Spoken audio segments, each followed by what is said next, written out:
2, 1. If we want to stop organized crimes against people that are directly with you in your government, we need to be covert and also be able to hide it.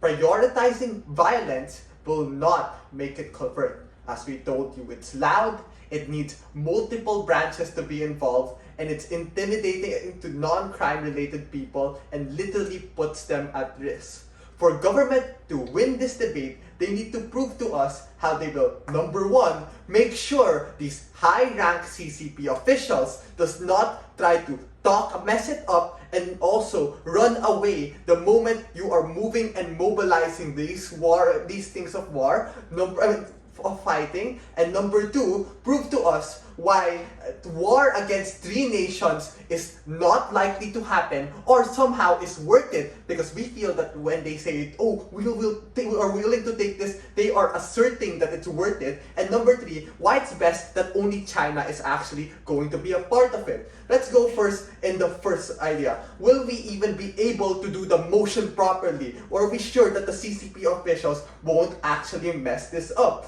I think that first things first is I think that they first tell us how it is not their they first tell us how it's not their burden to explain if China will do it unilaterally or as a joint coalition. Note that it is their burden to specifically nuance this strategy to violence as the primary means of motivation and metric to crack down on the golden triangle. Joseph told you that whether unilateral or joint is a bad idea, specifically when you use violence. You might ask what the delta is and what is different in our side. Joseph uniquely explains to you how we can make out a joint task force to do this in a covert, socio-political, and economic way to be able to attack the root of the problem, which is demand. If we are able to use economic levers to make it harder to do business there, it's Joseph's impact of capital outflows unlocks, and the golden triangle becomes less competitive and becomes a much more smaller market to serve. And this has to be subtle because we can't just go guns blazing, vigilante, Batman foaming in the mouth in Gotham City, because it will be a sign of war, and it will also be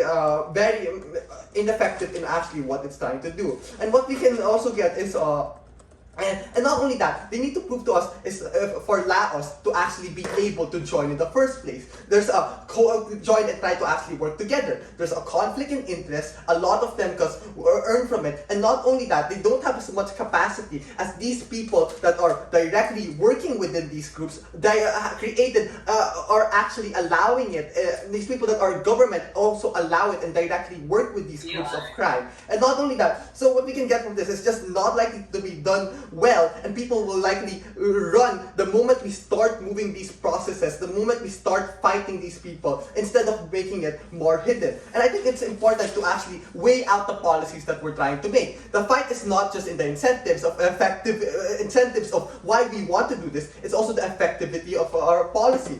We have in our policy, maybe it's lower, but it's much more better in plan as it's now centralized in certain places. Let's try to weigh this out. They try to respond to us earlier that, our side has a lot more bureaucracy because we're doing it slow and steadily. But we think that war has a lot of bureaucracy into it. If you look at it, fighting and doing violence needs a lot of military soldiers. It needs other people to actually start supporting it too. And it has more branches of people in power to be joining it. While in our side, we only need one central intelligence agency, like the equivalent of the Chinese CIA. They don't have as much connections to it. And we think that it's actually less bureaucratic processes when you're going to have less bureaucratic processes, less amount of people to notice, and less likely for any sort of sabotage to happen when they all focus it in one area in trying to do covert operations. Because covert operations can also be hidden from other officials, unlike war, unlike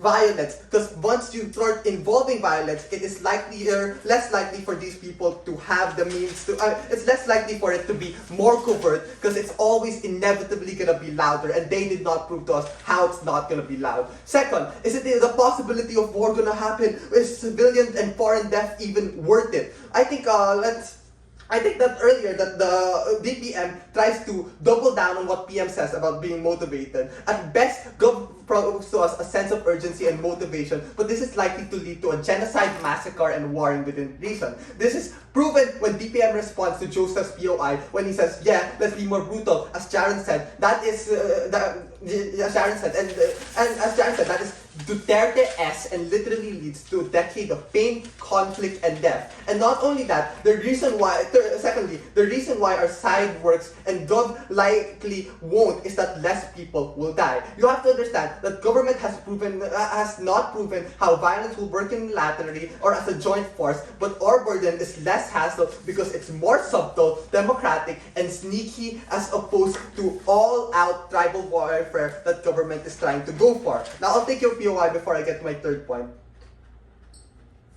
We already told you that the subtle solution did not work right now. So how do you prove that it's going to work now just because you unilaterally work as a country? You're acting like they haven't done the subtle that they've already have done the subtle solution. But we think that their focus was not really into a maintained, that was not actually centralized on that. They could do more on this subtle thing. But we also got this from Jaron's extension earlier to actually start working with other people into actually getting into this, which and which leads to us to the third main point. Is it actually best for China to do this alone? Just looking at it, just looking at it, right now China being the only one that is actually within this is less likely for it to be able to do things and they try to, earlier, government whip tries to move the goalposts here in this debate instead of proving their positive material or responding to us through competing analysis. The difference with our counterfactual is it's easier to get international buy-in when you A, do not infringe on the SEZ and internationality of Laos, but B, not go guns blazing in a highly dense tourist area. And C, the subtle means of political and economic leverage is more sustainable to break apart in the Golden Triangle from within when you tackle demand as opposed to trying to kill all those who supply. It's like a video game when you don't deal with the boss but just keep killing the infinite henchmen that keeps coming. We need to aim from the top and not actually shoot the flowers and remove the roots. Never have been proud to oppose this debate. Thanks.